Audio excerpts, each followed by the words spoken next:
Backcountry campers do not need to bring drinking water with them, as Algonquin Park lake water is safe to drink once it has been properly treated. The use of a chlorine solution such as Pristine is a convenient and effective way of treating lake water. First, find a clear source of water. Avoid stagnant ponds or swamps. Submerge the nalgene 6 inches from the surface to avoid algae. Pristine is a 2-part solution. In the mixing lid, add 5 drops of solution A and 5 drops of solution B. Wait 5 minutes. The solution will turn olive green.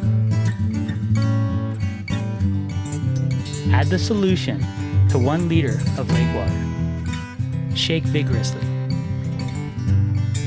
Wait 15 minutes.